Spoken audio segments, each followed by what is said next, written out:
Donald hi kum sum thum pekok ni in US Navy tana helicopter pilot ni thrin ania tuna anu puinen hian kum riatin nei to in fanu pahni anei boka zona somnga chu zo to ni in chung jinga somni pakhat te chu zanin hian zo ani le dona hama sain Donald lolom phatangule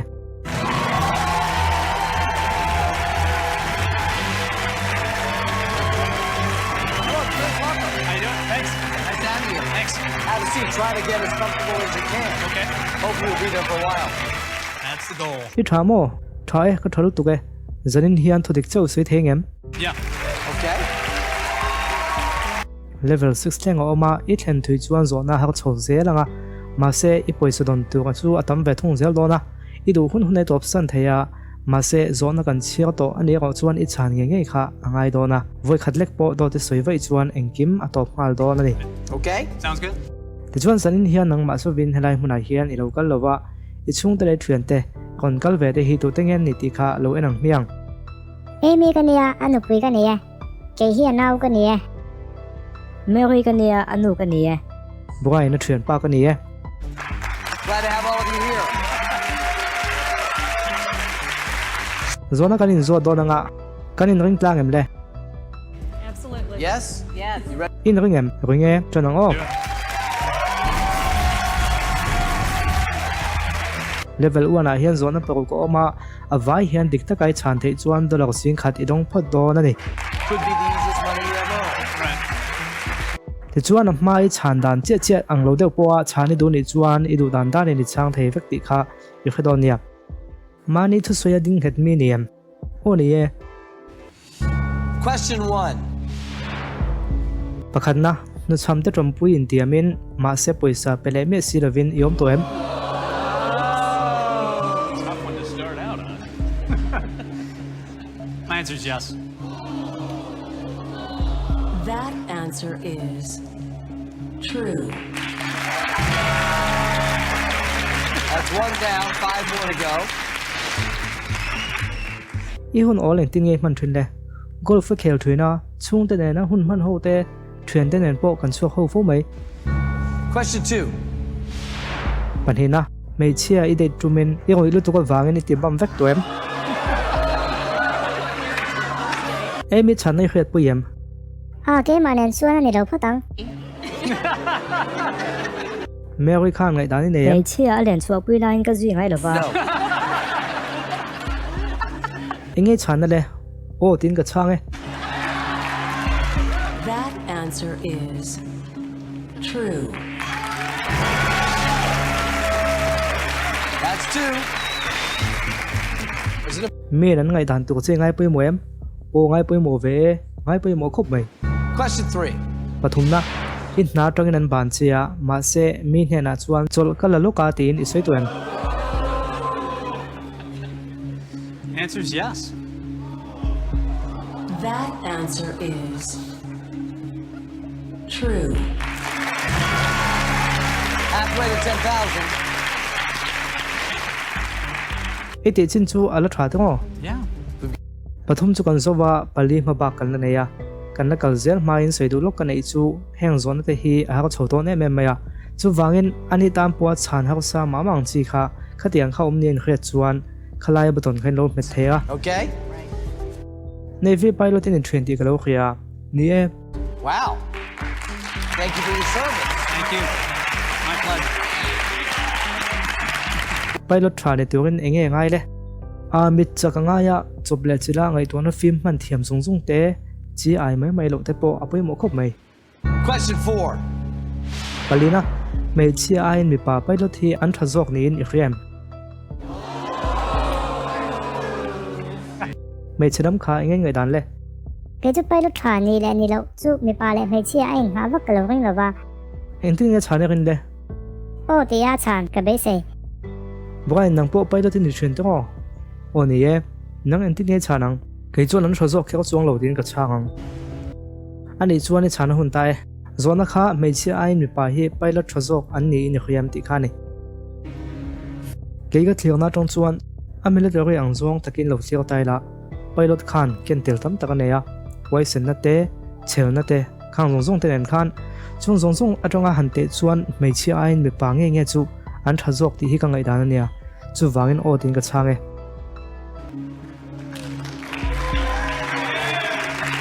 That answer is true. And 4. However, ole TV lama kan ti suak sia meiche tam tak an ka chu idong nual don ti kha khelok sala I know. ma se meiche pilot zong zong po kha kan chuang lo tuk seu nia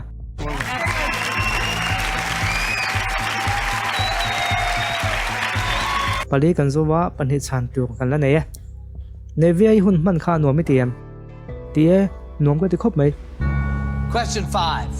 pangana Navy om lai khan inu pui khria ta na idu vak lo tui pui lama na thok te nen thil ti in neyam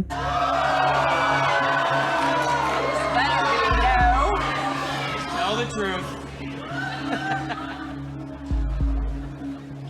nge chan na chu de ka chan na chu ai ini That answer is true.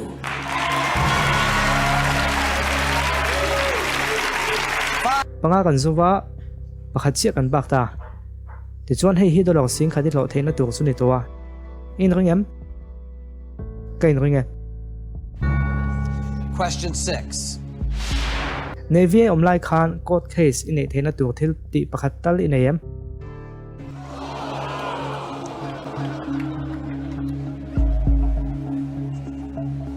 a hak hle mai nia a hak khop mai engen ngai dan Buai ni nge ingai dan. Beton kan het mai do nem ni. pakhat tal chu ti kang dewa a chan chu an la that lai nia thi sen ar luma enga motal an man chu lem lo ti chu anei le tukang ole chan na ngai thang le OCS hun lai khan kan officer te an kem chuak veka chu mi tum chuan ka duty ka absent tu mom to chu wangin o ting ka change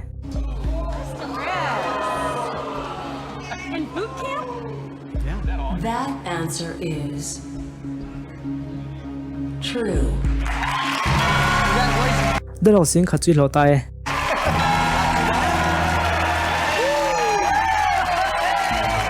And the wave from family and friends.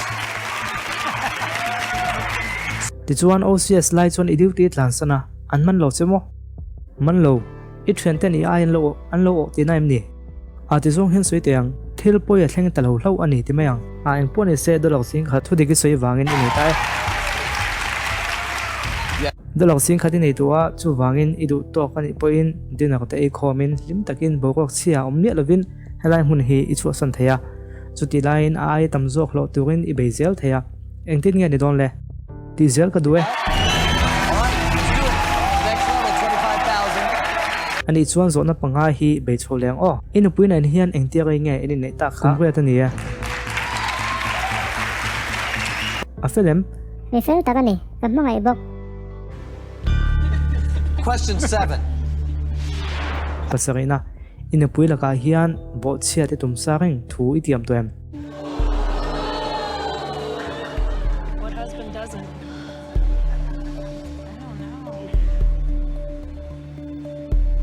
Yes, I have. Oh, it's nothing bad. How do you know? That answer is true.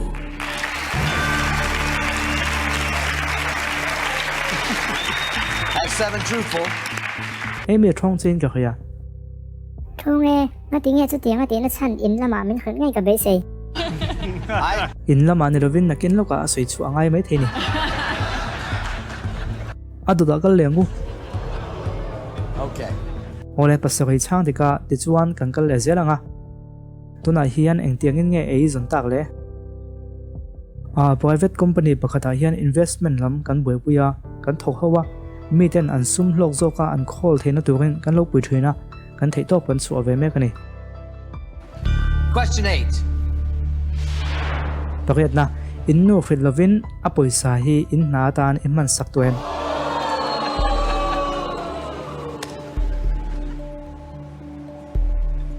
My answer is yes. That answer is true. Okay, that's it. khá chu na thong lo chen ni mo thong lo ve kanin nei kum khatna theng ha la lom Now, if it tuần hi akol le thei hun chen ni thei do na ma se chu I poisa chu a hlot lin pui vak lo wa ang ve nia tam thamem nia tam ve rang mai de lok sing khathian akol zo ngem zo lo wang ani chuan kal zel angai ni chu nia mole tuna isum don na chu inge antak thavia ve question 9. akwana I chung ko tan hian I thei na zong I mang fai kel ni ni khiam anu kha ni ngai dan le a thin lung takin a khret karing ke chuan o ti hi karin dan ani You know, I think nia ka thei top chuan na chu ko thok ve a ma se hanin zot ve taula indu tok hi om tak tak thei rowa chu wangin ka chan na chu ai ti ani khri phat mai That answer is true. You handled that well. That's 9 truthful. emi tuna a thol china hian irung oem a ai na sign ala thei karing ani chuan hi ka han zot le tiang che tuin nge sum man dan tu rail train le ke man ka ti thina ma se tu na chuan ama ti to ma se ka tin hian ti tu la ti ro tu chu ka khelin kan ro ve sik mai ani chuan poisa tam zok dongin in har satna a chin fel thei be se yang om Question 10. somna enin nei nu hian inu pui khiat me lovin in na hian poisa I chan nol toem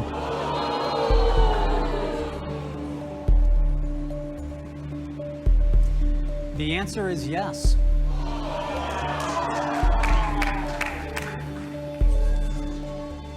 That answer is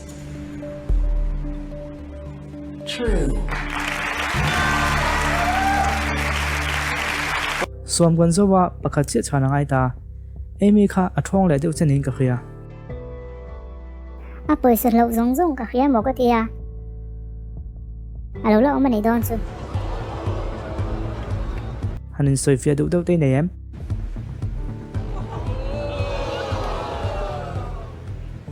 sing khati nei to thowa I ban san thega ania ti zelang inu pui chung ten hian in po thaem tholom ni ka ti emi thaem Yeah.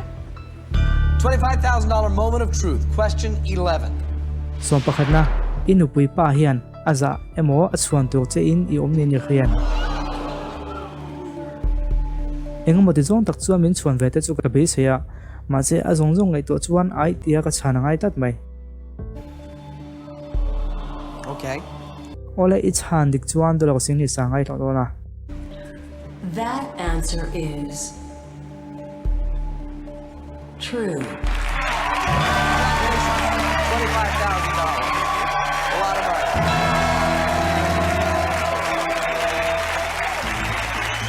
aza na che chu lo chuak la ka du pui khop mai che ke pun ka be se lom emi ipa in aza ini khiam a so yang deu kha ni mai hun kal to ngai to chuan nia zom tak chu nia ma se tun nai kan thiau chuan sum le pai na ma hian chung kwa te min kan che cheve dewa chu wangin tun ai hian ala be na sa the ni ti hi akin dan ni ve tho ka ring Well, nie kalo sei ve mai mai du chu poisa hian buina aching fel vek lo nia ma se nat na thren khati ko chu ala kyang thei thung tuna hian in top san chuan dor ko sin hi sanga in hopui thei dor ani now, ma se chun zom zelin du chuan zona palli om le a har le zol bokanga emi phei chu thong to le hala ma se dor noi khatin lo thei dor ani I chuan an tin nge kan ti don le so it's your decision. What do you want to do? zep tu chuang ka nei nem kal zelangu Yes? Yeah.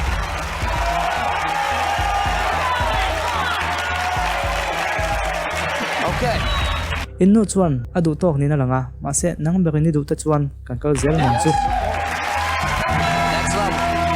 4 questions to $100,000. poisa tam zok lo la ka du sak chia ma se top sani du thut po in ka zot ko zot don tho chia I soi me don ni o mi te nang ma anin kha the ngem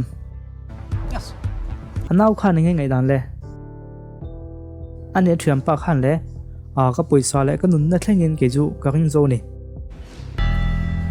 Question 12. som panhina inau te hi chen na tur nei lovin om ta se an chunga in ina om tir ve mai iram ti ngem nga tinge ka phal lowang chung ko lom kan ni Emily, yeah. That answer is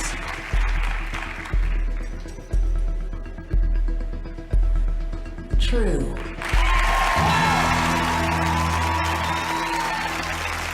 I just think ti chuan le adota hian kan kal le do na nga he zo na hi a ka thei don rio win ka khia ma se i ol sam phian the boka ka chir do chuan i chan ngi ngai ngai do na emo ba ton an lo me thei tho boka ti chuan kal zer i duem le kal zer la ani chuan le in nei na von nun hi thil na mai lo tak ni ni khiam adi kalom question 13.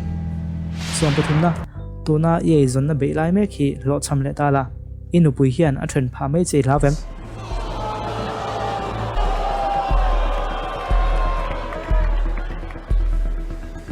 kumen za moi nei kha kum riat a lo thona nga yem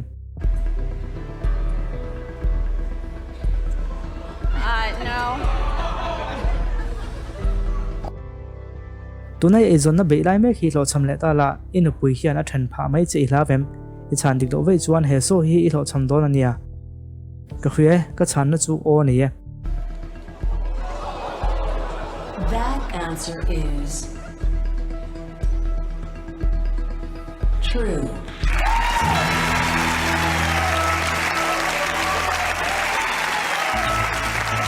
That's 13 truthful answers. nang chu ni la ka top san mai ka in ringa emi kha kha ngai dan ani ti kha saem ô khía a chan chu tun lai chu a cái ngô hi a ha lu tuk ti ka khía rom ka soi tuang khan kan din mun hi a che me ya i do chuan i top san thei nia kan inom deuh mai theya ma se warning pek che kha kan na ni tlata ti chuan in ren ton na hi eng tiang takin ngei da poimo le poimo khop mai eng tiang taka poimo mo a poimo ti ni deuh top mai ka chiar ma hian i du tok du zok mai em ka ti theyang ole Question 14. som palina in nu in a mu pal chuan a thin rem don e mai ti wangin I phone message delete nei to em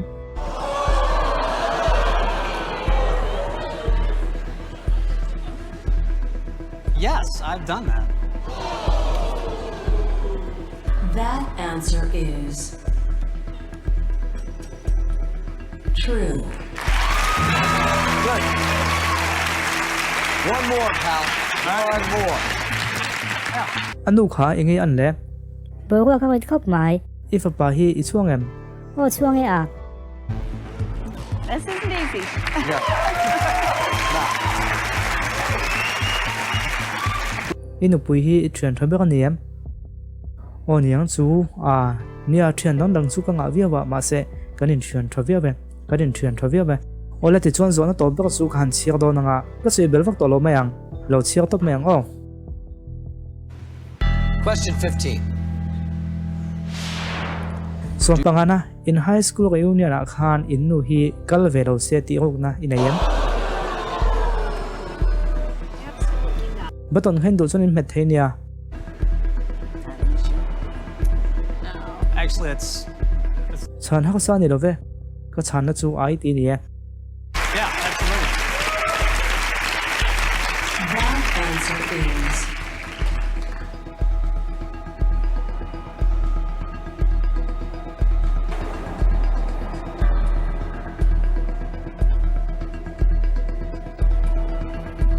false.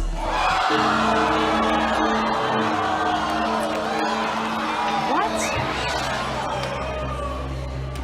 Oh boy.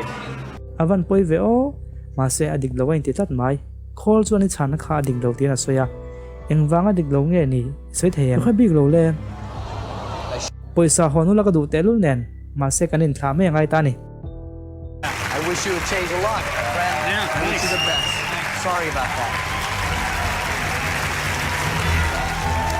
van doi thak takin poisa lo chuak lo tatlat maya engpon I se video danga midang nen kanin mulai vek tu ngai la chumi ma chu kan video dang lo ti chuate melo thiak sak thin turin ka som hal chu ni in zawai mang thani man nom vekule